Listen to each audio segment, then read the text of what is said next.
नमस्कार दोस्तों। पिछले वीडियो में हमने बात की थी कि एंडिंग ऑफ थॉट या एंडिंग ऑफ टाइम, जिस भी प्रकार से हम उसे रखना चाहें, क्या वो हो जाने पर क्या हम कह सकते हैं कि पूर्ण रूप से सत्य प्राप्त हो गया। तो दोस्तों उस संवाद के क्रम में हमने देखा था कि हमने इस सवाल को खुद से किया था, या जो हमने ब्रह्म प्रतीक माना है, हमने ये सोचा कि ब्रह्म प्रतीक ने हमसे ये सवाल किया कि ये एंडिंग ऑफ थॉट कैसे हो पाया। और इस पर हमने कुछ विश्लेषण किया था। पिछले वीडियो में हमने कहा था कि शायद ये हमारी किसी मेडिटेशन एक्टिविटी का तो काम नहीं, या हमारे किसी हमारी वजह से तो कहीं थॉट एंड नहीं हुआ। और हमें जो लगा, जो हमारी कंडीशनिंग है और जो हमारी इंक्वायरी अभी तक रही है, उस हिसाब से हमने कहा कि शायद ये ब्रह्म का एक्शन है। तो हमने तार्किक रूप से ये भी देखा था कि ब्रह्म का एक्शन तो ये इसीलिए नहीं लगता क्योंकि ब्रह्म के एक्शन में कोई मोटिव नहीं होगा, और ब्रह्म ऐसा क्यों करेगा। ब्रह्म का तो असत्य या माया से कोई संबंध ही नहीं। तो इसी क्रम में हम इसी सवाल को डील करने के लिए हम आगे बढ़ते हैं। सवाल हमारे पास क्या है कि ये एंडिंग ऑफ थॉट या एंडिंग ऑफ टाइम कैसे हो पाया। तो इसमें एक और पक्ष आता है जो हम विचार कर सकते हैं कि हमने देखा कि विचार या थॉट की जो दुनिया है, ये जो माया है, उसमें कंडीशनिंग है। और ये कंडीशनिंग कैसे होती है दोस्तों? अगर हम गौर करें तो कंडीशनिंग दो वजह से हो सकती है। या तो थॉट को, और जैसा कि हम देख चुके हैं कि थॉट तो अपने आप में एक मैकेनिकल प्रोसेस है। तो जैसा माहौल हम रहेंगे वैसे हमारे विचार बनते हैं। तो ये हम बात कर चुके हैं। तो जिस प्रकार का इंफॉर्मेशन, जिस प्रकार की सूचना या इंफॉर्मेशन हम थॉट में फीड करेंगे, थॉट वैसा ही होगा। अगर हम सही इंफॉर्मेशन फीड करेंगे तो थॉट सही होगा, गलत इंफॉर्मेशन फीड करेंगे तो थॉट गलत होगा। तो हम सबसे पहले ये देखते हैं कि इस सवाल तक पहुंचने के पहले कि एंडिंग ऑफ थॉट कैसे हो, कि थॉट की ये विकृति कैसे है। तो इसमें एक बहुत बड़ा पहलू है थॉट के कंडीशन होने का, और थॉट के कंडीशन होने का एक बहुत बड़ा पहलू है इनकरेक्ट इंफॉर्मेशन। तो ये इनकरेक्ट इंफॉर्मेशन को हम कैसे समझे दोस्तों? हम अपने आसपास की दुनिया देखते हैं, या हम जिस पीढ़ी में, जिस जनरेशन में बड़े हुए हैं, हम उसकी बात करें। अगर बहुत ही सतही स्तर पर भी हम देखें तो हमें हमारे स्कूलों में हर तरह की चीज पढ़ाई जाती है, हर तरह की चीजों पे मार्क्स भी हैं। तो हम सारे विषय पढ़ते हैं, लेकिन क्या हमने देखा है कि लाइफ स्किल या लाइफ की इंक्वायरी, जीवन के बारे में जानना, इस पर कम से कम हमारे करिकुलम में कोई भी फोकस है?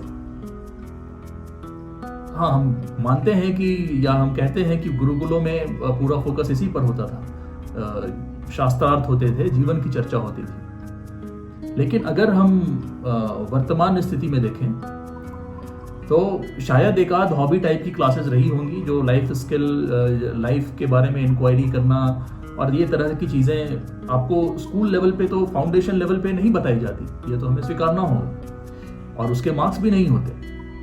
फिर उसके बाद क्या होता है, क्योंकि ये स्किल या ये गुण हमने कभी सीखा ही नहीं, तो जब हम अपने रोजगार में जाते हैं, या जो भी हम अपने जीवन में बड़े होने पर करते हैं, उसमें फिर ये तरह तरह के संघर्ष हम फेस करते हैं। और फिर हमें मोटिवेशन के कोर्सेज बेचे जाते हैं, मोटिवेशन का ज्ञान बेचा जाता है, मैनिफेस्टेशन का ज्ञान बेचा जाता है, और सारी दुनिया जहान की ज्ञान हमें उस समय बेची जाती है जब हमारा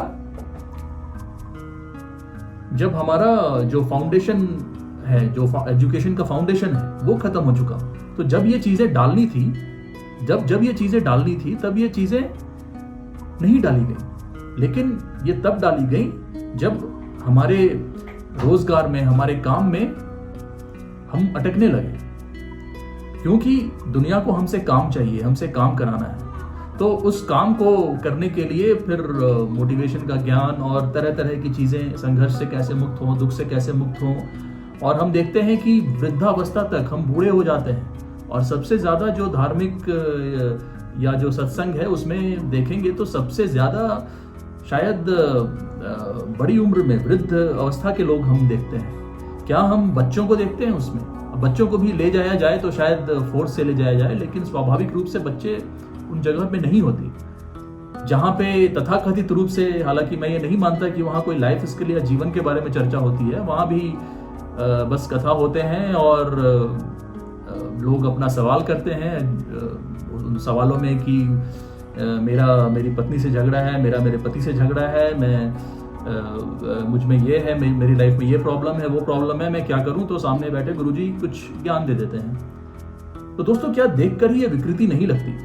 अगर हम फिजिक्स, केमिस्ट्री, मैथमेटिक्स जैसी कॉम्प्लेक्स सब्जेक्ट्स इतने अच्छे मार्क्स के साथ पास होते हैं, हम में से बहुत पास होते हैं, और इतने बड़े बड़े हम कारोबार लगा देते हैं, और मटेरियल वर्ल्ड में जब हम इतना अच्छा करते हैं, तो ये जो एक बेसिक लाइफ प्रोसेस है, जो बेसिक लाइफ है, जो हमें बिना किसी संघर्ष के मिली है, कम से कम हमारे स्मृति में तो कोई संघर्ष नहीं है, जीवन तो बस हमें भेंट स्वरूप मिल गया। बाकी चीज़ों को सीखने में तो हमने काफ़ी संघर्ष लगाया।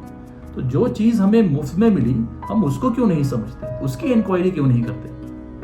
तो ये क्या अपने आप में विकृति नहीं है? और क्या ये इस ढंग का इंफॉर्मेशन थॉट को फीड नहीं किया जा रहा कि आपको बस अपने डिजायर के पीछे भागते रहना है, आपको धन के पीछे भागना है, आपको ग्रीड के पीछे भागना है, आपको दूसरे से बेहतर होना है? और हमने शायद एक वीडियो में बात भी की थी क्योंकि इस थॉट ड्रिवन सोसाइटी में फिर इस तरह की विकृति हम इसीलिए देखते हैं, न कि एक व्यक्तिगत जीवन में, बल्कि सामाजिक और राष्ट्रीय स्तर पर भी हम ये विकृति देखते हैं। तो क्या हम इसका वजह ये नहीं देखते कि शुरुआत से ही एक गलत इंफॉर्मेशन फीड की जा रही है? मैं बाकी सब्जेक्ट्स की इंपॉर्टेंस को नकार नहीं रहा, लेकिन जिस तरह से लाइफ इंक्वायरी को बिल्कुल ही तवज्जो नहीं दी जाती और उनको बस धर्म के भरोसे छोड़ दिया जाता है, और धर्म तो फिर धार्मिक पुस्तकें हैं, किताबें हैं, उनका जिसे जैसा मन वैसा विश्लेषण करे, और उसकी तो कोई बॉडी नहीं। हमारी एजुकेशन की बॉडीज हैं ये बताने के लिए कि आपको जो बताया जा रहा है सही बताया जा रहा है, आपको जो फिजिक्स में पढ़ाया जा रहा है सही पढ़ाया जा रहा है, मैथमेटिक्स में सही पढ़ाया जा रहा है। लेकिन जो लाइफ की इंक्वायरी है, और लाइफ इंक्वायरी के लिए जो धार्मिक पुस्तकें हैं, क्या वो धार्मिक पुस्तकों को सही ढंग से सामने रखा जा रहा है? इसको जज करने वाला कोई नहीं। क्यों? क्योंकि उस पर समाज के स्तर पर, व्यक्ति के स्तर पर हमारा कोई ध्यान नहीं। तो ये लगातार ही गलत इंफॉर्मेशन फीड की जा रही है, जनरेशन आफ्टर जनरेशन, और ये कहीं ना कहीं हमारी वास्तविकता का हिस्सा बनते जा रही है। तो दोस्तों, इस संदर्भ में मैं जरूर मेंशन करना चाहूंगा एक स्टेटमेंट स्टीव जॉब्स का। आप सब जानते होंगे स्टीव जॉब्स आइकॉनिक नेम है, एप्पल कंपनी के फाउंडर, और शायद ही कॉर्पोरेट दुनिया में अगर सबसे बड़े नामों में से गिनती हो तो उनकी गिनती होगी। तो उनका बड़ा ही फेमस स्पीच है किसी कॉलेज में, और उनका वो लाइन बड़ा फेमस हुआ था जब वो कहते हैं कि उनको क्या मोटिवेटेड, शायद मैं उनको एकदम एग्जैक्टली वही बात नहीं कह पाऊँ, आप उसको वापस से सर्च भी कर सकते हैं और करेक्ट करेंगे मुझे अगर मैं उन्हें गलत कोट कर रहा हूँ। तो मैंने जो समझा था, उन्होंने कहा था कि उनका जो मोटिवेशन ड्राइवर है, उनको जो मोटिवेट करता है वो क्या करता है? वो ये करता है कि जब वो जीवन के आखिरी क्षणों में होंगे, अपनी मृत्यु शैया पर होंगे, तब वो रिफ्लेक्ट करेंगे कि भाई मैंने क्या किया अपने जीवन में, तो उस समय मुझे कोई रिग्रेट न रह जाए, या शायद इस तरह का उन्होंने ऐसा कुछ कहा था कि जब मैं मृत्यु को प्राप्त होने लगूं तो कुछ ऐसा न रहे कि मुझे ये करना था, मैं ये कर नहीं पाया। और दोस्तों, ये बहुत ही कॉमन सी फिलॉसफी दी जाती है। हम सब इसे मान लेते हैं बिना इंक्वायर किए कि जीवन को खुल के जियो, ऐसा जियो कि फिर मृत्यु के टाइम कोई अफसोस ना रहे। लेकिन इससे एक स्टेप आगे बढ़कर क्या हम कभी ये पूछते हैं, क्या हमने किसी को मृत्यु को प्राप्त होते देखा है? अगर हमने नहीं भी देखा, जो हम सुनते हैं, कहीं क्या हम सुने कि कोई बिल्कुल मुस्कुराता हुआ हंसता खेलता गया? किसी की मृत्यु क्या पीड़ा विहीन होती है? क्या हमने ऐसा सुना है? शायद हजारों में, लाखों में एकाध हम सुन भी लें, और जो लोक कथाओं के जरिए हम जाने, लेकिन हम जो आसपास की जिंदगी में देखते हैं, मृत्यु हमेशा ही पीड़ा के साथ आती है। तो जब उस व्यक्ति उस पीड़ा में है, तो क्या वो कल्पना कर पाएगा कि नहीं मैंने जीवन में क्या किया क्या नहीं किया, क्या वो अपने जीवन पे रिफ्लेक्ट करेगा भी? लेकिन इस तरह की चीजें बिक जाती हैं और बड़े आसानी से कह दी जाती हैं कि हम मृत्यु के समय ये देखें कि हमने लाइफ में क्या किया।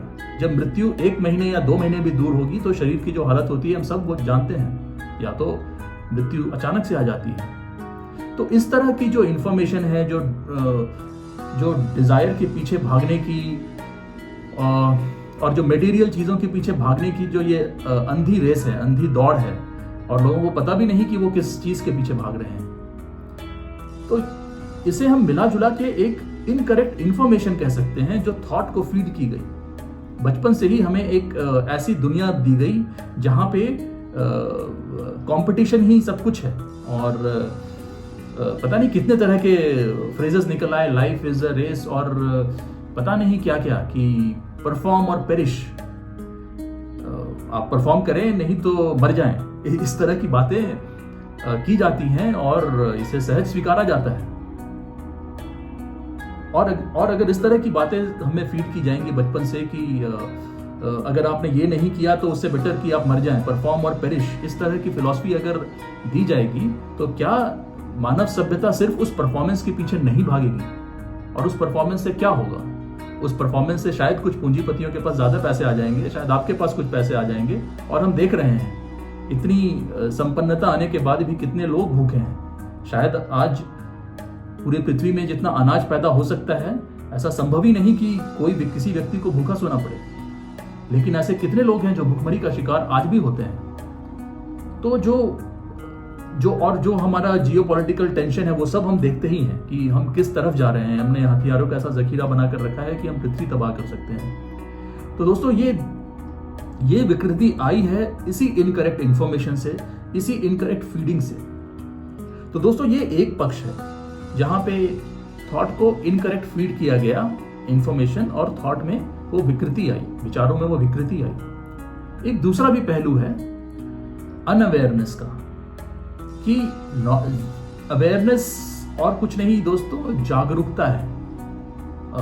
हालांकि ये हम कह सकते हैं अवेयरनेस और थॉट अलग हैं या एक ही हैं, लेकिन जो मेरा मस्तिष्क कहता है, मुझे नहीं लगता कि ये हम अलग अलग नाम देते हैं अवेयरनेस, डिजायर, लेकिन सब थॉट ही हैं, और कुछ सूक्ष्म लेवल पे थॉट हैं, कुछ विस्तृत लेवल पे थॉट हैं। तो अवेयरनेस एक जागरूकता की तरह है जहां पे कुछ होता है और हम तुरंत उसे भांप लेते हैं। हम अवेयरनेस को सेंसिटिविटी भी कह सकते हैं। तो वो बहुत ही सूक्ष्म लेवल पे वो विचार है, वो या इंस्टिंक्टिव विचार कह सकते हैं हम उसे, कि हम तुरंत सचेत हो जाते हैं किसी चीज के लिए, अवेयर हो जाते हैं। तो जैसे कि रोजमर्रा की जिंदगी में हम तरह तरह की नेगेटिव भावनाओं का शिकार होते हैं, हम क्रोध का शिकार होते हैं, ईर्ष्या का शिकार होते हैं, निराशा का शिकार होते हैं, और हमें तो ये इंफॉर्मेशन भी पढ़ाया जाता है, कम से कम इतना तो हमें पढ़ाया जाता है कि निराशावादी नहीं होना चाहिए, खुद को मोटिवेटेड रखना चाहिए। फिर भी हम उस विचार के जंजाल में फंसी जाते हैं, हम क्रोध फिर भी करते हैं। हालांकि हमें ज्ञान दिया ही जाता है कि एंगर नहीं करना चाहिए, क्रोध नहीं करना चाहिए। तो ये क्यों होता है दोस्तों? हालांकि इंफॉर्मेशन में ये दिया जा रहा है कि ये चीजें आपको नहीं करनी चाहिए। तो ये हो रहा है क्योंकि उसमें अवेयरनेस की कमी। जब वो नेगेटिव फीलिंग, नेगेटिव भावना हम पर आक्रमण करती है तो उस वक्त हम अवेयर नहीं रहते, उसके बाद भी हम अवेयर नहीं रहते। तो वो अवेयरनेस की कमी की वजह से इस तरह की भावनाएं हावी हो जाती हैं। और हमने पिछले वीडियोस में बात भी की थी कि अगर हम सिर्फ लाइफ में जितनी हो सके उतनी अवेयरनेस ले आए, जागरूकता ले आए, हम क्या कर रहे हैं हम देखें, रिफ्लेक्ट करें, हम जो फील कर रहे हैं, हम जो महसूस कर रहे हैं, क्यों कर रहे हैं, क्या वो महसूस करने का कोई वजह है। जैसे कि अगर आप संपन्न हैं अपने जीवन में, आपके जीवन में खाने पीने की दुविधा नहीं है, रहने की दुविधा नहीं है, फिर कोई वजह नहीं कि आपको स्ट्रगल फील हो। स्ट्रगल तभी फील होगा अगर आप फ्यूचर के बारे में सोच के चिंतित रहेंगे, एंग्शियस रहेंगे। और ये बात हम कब समझ पाते हैं? जब हम अवेयर हों, जब हमें एंग्जाइटी हो और हम अवेयरनेस लाए, तब हम ये बात समझ पाते हैं। तो ये एक अवेयरनेस है, उसकी भी लैकिंग की वजह से थॉट में हम कह सकते हैं विकृति आ सकती है। तो या तो थॉट को गलत इंफॉर्मेशन फीड किया गया, या तो अनअवेयरनेस की वजह से थॉट में ये विकृति आ गई। तो यहां पर हम वापस लौटते हैं अपने मूल सवाल के ऊपर कि थॉट एंड क्यों हो। तो थॉट क्यों एंड हो? क्योंकि हमने उसकी विकृति को देखा। हमने उसकी विकृति को कैसे देखा? हमने देखा कि उसमें गलत इंफॉर्मेशन फीड की जा रही है और उस वजह से उसकी कंडीशनिंग वैसे हो गई है। हमने देखा कि हमें अवेयरनेस नहीं है, उस वजह से थॉट की वैसी कंडीशनिंग हो गई है। तो हम अपने जीवन में, अपने रोजमर्रा के कार्यों में ये जो इनकरेक्ट इंफॉर्मेशन है या जो नॉइज है, इसको अलग करते हैं। और ये हम कर सकते हैं। अभी बातों बातों में ही जो हमने चर्चा की, जो मैंने अलग अलग पॉइंट्स रखे, वो हो सकता है आप में से बहुत लोग उससे सहमत हों और उसको इम्प्लीमेंट भी कर पाएं। और जब भी हमें इस तरह का ज्ञान दिया जाए, परफॉर्म और पेरिश, तो हम उसके पीछे की मानसिकता को समझ पाए कि वो बस आपको चूसना चाह रही है। इस तरह की जो मानसिकता है वो आपको चूसना चाह रही है। वो आपको एक जिंदा लाश बनाना चाह रही है कि आपका काम और आपके जीवन का उद्देश्य सिर्फ ये है कि आप दूसरों को मुनाफा कमा कर दें और आप अपने घर में और अपने परिवार को पोषित करते रहें। बस यही जीवन है। तो इस तरह की फिलॉसफीज का मकसद ही यही है कि आप एक साधन बनकर रह जाएं। तो ये इंक्वायरी से हम समझ सकते हैं और शायद हम इस इंफॉर्मेशन को करेक्ट कर लें और अवेयरनेस लाकर शायद हम अपने जीवन में काफी व्यवस्थित हो जाएं। और हो सकता है कि बहुत सारी जो थॉट की विकृति है वो दूर हो जाए। तो अब अगर हम आए अपने मूल प्रश्न पर कि एंडिंग ऑफ थॉट कैसे हो, तो हम शायद ये भी कह सकते हैं कि जब ये अवेयरनेस अपने पीक पर हो और जब ये रॉन्ग इन्फॉर्मेशन से जब अवेयरनेस अपनी पीक पर होगी तो रॉन्ग इन्फॉर्मेशन हम रिसीव नहीं करेंगे। तो ये भी हो सकता है कि रॉन्ग इन्फॉर्मेशन ना आए हमारे पास और हम अवेयरनेस की पीक पर हों, तो उस वजह से भी एंडिंग ऑफ थॉट या एंडिंग ऑफ टाइम हो सकता है। तो ये भी एक पक्ष है। लेकिन इसमें भी क्या हम कह सकते हैं कि ब्रह्म का एक्शन है या ब्रह्म है? एंडिंग ऑफ थॉट के बाद जो हमारा मूल प्रश्न था, जो जिससे हमने पिछले वीडियो में शुरुआत की थी, क्या एंडिंग ऑफ थॉट पे क्या ब्रह्म प्रकट हो जाता है? तो इस तर्क के आधार पर भी हम इस निष्कर्ष पर तो नहीं पहुंच सकते कि अगर एंडिंग ऑफ थॉट हो भी जाए तो ब्रह्म प्रकट हो जाएगा। तो दोस्तों, मैं यहाँ पे कहना चाहूंगा कि हम जो बात कह रहे हैं उसमें बहुत गहराई है। अगर हम इसे अपना पाए जीवन में तो हमारा जीवन काफी व्यवस्थित हो सकता है, हमारे जीवन में काफी ऑर्डर आ सकता है। तो हमने पिछले वीडियोस में बात भी करी थी कि हम रिलेटिव ऑर्डर तो हमेशा ला सकते हैं, और अगर हमारा लाइफ में अगर 90% डिसऑर्डर है तो हम कम से कम उस डिसऑर्डर को कम करके 50% तो ला ही सकते हैं। लेकिन फिर भी कहीं ना कहीं हमारी चाहत होती है कंप्लीट ऑर्डर की। तो दोस्तों, क्योंकि ये एक इंक्वायरी है ब्रह्म की, ईश्वर की, इसमें हम ज्यादा दैनिक जीवन की बातें नहीं करते और दैनिक जीवन में तो शायद हम ईश्वर के बारे में सोचते भी नहीं। ईश्वर की पूजा करते हैं, ईश्वर को उनके जगह पर रखते हैं, मंदिरों में रखते हैं। तो ईश्वर को अगर शायद हम में से बहुत लोगों को ये बात बुरी लगे, लेकिन मेरा ये मानना है कि ईश्वर को हम बस मंदिरों में ही रखते हैं, अपने जीवन में नहीं रखते। ईश्वर को हम अपने जीवन में नहीं आने देते। हम श्री राम को मंदिर में तो जरूर रखते हैं, मंदिर में उनकी पूजा भी करेंगे, लेकिन श्री राम को अपने जीवन में नहीं आने देते। अगर ऐसा होता कि अगर जितनी पूजा पाठ हम देखते हैं और जितने श्री राम के भक्त हम देखते हैं, तो क्या वो गुण हैं उनमें? हम जानते हैं कि उस तरह के गुण हम नहीं ला सकते, तो हमने उनको ईश्वर की श्रेणी दे दी, तो वो तो हमसे अलग हो गए। तो अब वो तो ईश्वर है, इसीलिए वो कर पाए, हम क्यों करेंगे? वो इस तरह की बातें हम करते हैं। तो कहने का तात्पर्य ये है दोस्तों कि जब हम एंडिंग ऑफ थॉट की बात करते हैं तो वहां पर थॉट कंप्लीटली रुक जाए और बस हम अपने काम में रहें और किसी भी तरह की विकृति नहीं हो, टोटल डिस्टॉर्शन थॉट की खत्म हो जाए, तो वो भी शायद अवेयरनेस के पीक पर हो। तो इसीलिए शायद आजकल आध्यात्मिक कोर्सेज में अवेयरनेस की बहुत चर्चा होती है कि अवेयरनेस एक ऐसा टूल है जिस टूल को यूज करके हम काफी हद तक ऑर्डर ला सकते हैं। लेकिन हम जो इंक्वायरी कर रहे हैं, हम वो ईश्वर की इंक्वायरी कर रहे हैं, हम ब्रह्म की इंक्वायरी कर रहे हैं। हम ये बात नहीं कर रहे हैं कि हमारा जीवन कैसे बेहतर हो जाए, वो भी उसका अंग है, निश्चित रूप से वो भी उसका अंग है। लेकिन हमारी बात का सेंट्रल फोकस ये नहीं है कि हमारा जीवन कैसे बेहतर हो जाए। हम तो इंक्वायरी स्वयं ईश्वर की कर रहे हैं, ब्रह्म की इंक्वायरी कर रहे हैं, तो क्या ये कंप्लीट ऑर्डर आने के बाद भी हम कह सकते हैं कि पूर्ण सत्य आ गया? ये हमारी चर्चा का विषय है। तो हमने दोस्तों अलग अलग तरीकों से देखा कि एंडिंग ऑफ थॉट कैसे हो सकता है, और ये शायद हमारे व्यवहारिक जीवन में, हमारे रोजमर्रा के जीवन में शायद काफी सरलता ला पाए, लेकिन फिर भी हम अपनी इंक्वायरी में ब्रह्म की ही इंक्वायरी करते रहेंगे। हम ये सवाल आगे भी करते रहेंगे कि क्या एंडिंग ऑफ थॉट के बाद ब्रह्म प्रकट हो गए, क्या ईश्वर प्रकट हो गए? इस सवाल को हम अगले वीडियो में भी इस सवाल की इंक्वायरी करते रहेंगे। तो दोस्तों, जुड़ने के लिए बहुत बहुत धन्यवाद। ज़्यादा से ज़्यादा लाइक शेयर करें वीडियो को, चैनल को सब्सक्राइब करें, और चर्चा में और समृद्धि लाने के लिए कमेंट करें। जुड़ने के लिए धन्यवाद।